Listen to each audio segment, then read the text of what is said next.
Hello guys, आइए हम लोग अब यहाँ पे वर्टिकल इलास्टिक स्ट्रिंग का क्वेश्चन को देख लेते हैं। ठीक है, ओके। तो वर्टिकल जो इलास्टिक स्ट्रिंग है, इसमें जो क्वेश्चन आपको आएगा वो इस तरीके से आएगा। ठीक है, वर्टिकल केस का कि एक पार्टिकल जो है सस्पेंडेड है from a fixed point by N elastic string. ठीक है, टू डिस्कस द मोशन। या आपको ऐसे लिख सकता है डिटेल में कि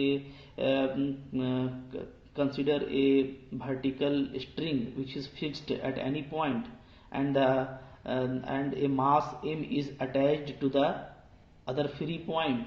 ठीक है, then under gravity discuss the motion of string. ठीक है, तो ये सब आपको करके पूछ सकता है। ठीक है, ओके।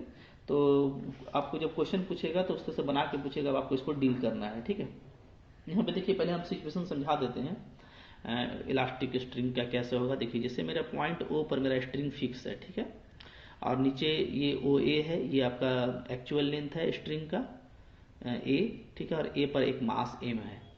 तो क्या होगा, क्योंकि ये अंडर ग्रेविटी है, ठीक है, सस्पेंड किया हुआ है, तो क्या होगा, इसका जो वेट है एम जी, इस एम जी की वजह से ये चूंकि इलास्टिक स्ट्रिंग है तो ये एक्सटेंड करेगा और कहाँ तक आ जाएगा, बी तक आ जाएगा। ठीक है, और ये इक्विलिब्रियम का पोजीशन है, मतलब कि यहाँ पे आके क्या हो गया, इक्विलिब्रियम, यानी जितना नीचे आना था वेट की वजह से वो आ जाएगा।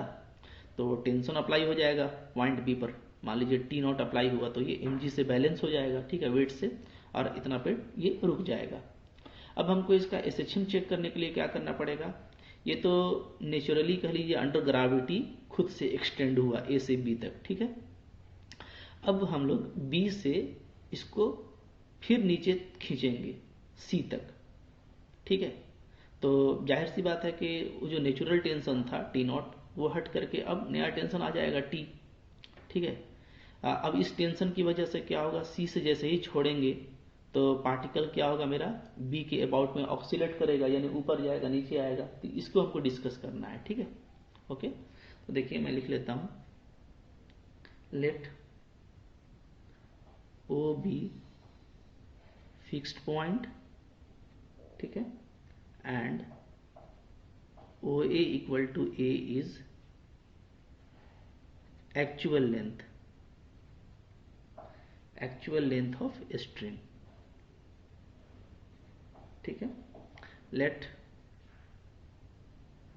मास m is attached to other end a of string। ठीक है, ओके, क्लियर है। हम लोग क्या लिखेंगे, बाई ग्राविटी, जो ग्राविटी है, ठीक है, बाई ग्राविटी, है ना, ये जो स्ट्रिंग है आपका, ये क्या हो जाएगा, खुद से नीचे आएगा by gravity. Let string extends up to point B. ठीक है, एंड नेचुरल टेंशन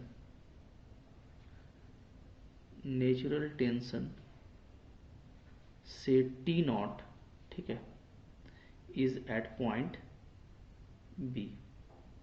ठीक है, देयरफॉर क्या होगा बताइए, देयरफॉर एट इक्विलिब्रियम, जब इक्विलिब्रियम की हम लोग बात करेंगे, at equilibrium at point B, ठीक है, क्या हो जाएगा, टी नॉट इक्वल टू हो जाएगा हमारा एम जी।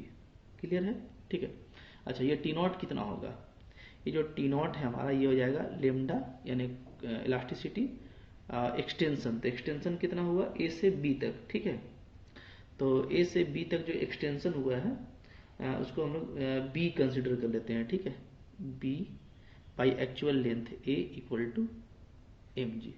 ये इक्वेशन 1 ले लीजिए। हाँ, लिख देता हूं मैं, वेयर क्या, where A B equal to आपका बी है, ठीक है, and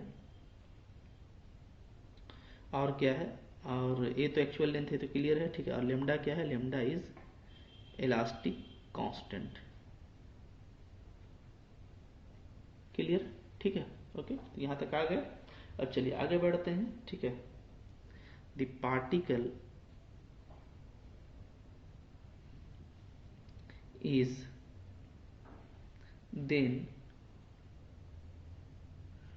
taken to depth C, ठीक है, बिलो B, B के नीचे C तक लेके जा रहे हैं, ठीक है, वेयर BC को मान लेते हैं हम लोग क्या, C, ठीक है, देन रिलीज्ड।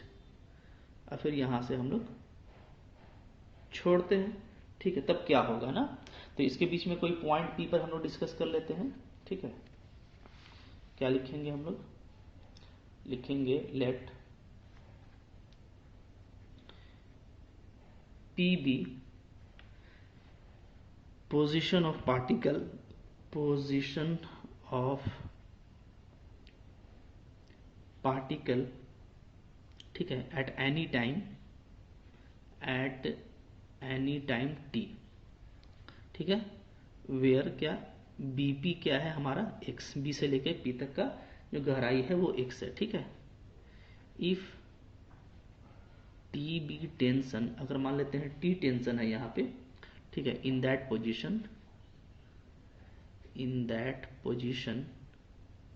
देन, तो क्या होगा, देखिए, तो हम लोग का जो टी का जो वैल्यू है वो क्या आ जाएगा, लेमडा एक्सटेंशन, एक्सटेंशन कितना हो गया, तो पहले से बी था फिर प्लस एक्स हो गया, ठीक है, और बाई इसका एक्चुअल लेंथ, तो ये ए है, ठीक है। अच्छा, अब हम लोग लेमडा बाई ए के लिए, जैसे इसको ऐसे लिख सकते हैं ना, lambda B by A plus lambda X by A, ठीक है, तो यहाँ से ये टी हो जाएगा आपका M G plus lambda X by A, कहाँ से, ये वैल्यू मेरा एम जी है इक्वेशन 1 में, ठीक है, यूजिंग 1, तो एम जी मेरा ये आ गया, क्लियर है, ठीक है। अच्छा, तब इक्वेशन ऑफ मोशन क्या हो जाएगा, therefore equation of motion, equation of motion क्या होता है, effective force M X double dot equal to, ठीक है, नेट एक्सटर्नल फोर्स। तो देखिए ध्यान दीजिएगा ना, मोशन आपका किधर होगा, जैसे आप इसको जब यहाँ से यहाँ तक खींच के छोड़ेंगे, ठीक है, तो मोशन मेरा ऊपर की तरफ होगा, क्योंकि हम इसको नीचे और खींचे हैं तो वो ऊपर भागेगा, तो जो फोर्स का डायरेक्शन है वो क्या होगा, वो मेरा होगा टी ऊपर की तरफ और माइनस एम जी नीचे की तरफ, तो ये नेट फोर्स हो गया ऊपर की तरफ, ठीक है। अब क्या होता है, क्योंकि ये सारा एसएचएम का केस है, तो यहाँ पे क्या लग जाएगा आपका माइनस, ठीक है, क्योंकि हम लोग का जो नेट इफेक्टिव फोर्स होता है वो क्या होता है, माइनस ऑफ रिजल्टेंट फोर्स के बराबर होता है, ठीक है ना, क्लियर है एसएचएम में। तो ये क्या आ गया, ये आपका आ जा रहा है M X double dot equal to M G minus T, ठीक है। अच्छा, एम जी माइनस टी का मतलब क्या है, यहाँ पे वैल्यू डाल दीजिए, इसको हम लोग 2 ले लेते हैं, ठीक है, तो ये आ जाएगा M G minus M G plus lambda X by A, कहाँ से, यूजिंग 2, ठीक है।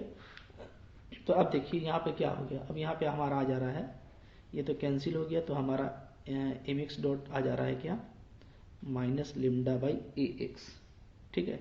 अगर हम लोग एक्स डॉट को लिखेंगे तो क्या लिखेंगे, minus lambda by A M X, ठीक है।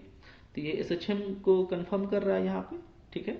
तो एस एच एम को कन्फर्म कर रहा है, तो हमारा जो टाइम पीरियड है बी के अबाउट में वो हम लोग यहाँ पे निकाल सकते हैं, ठीक है।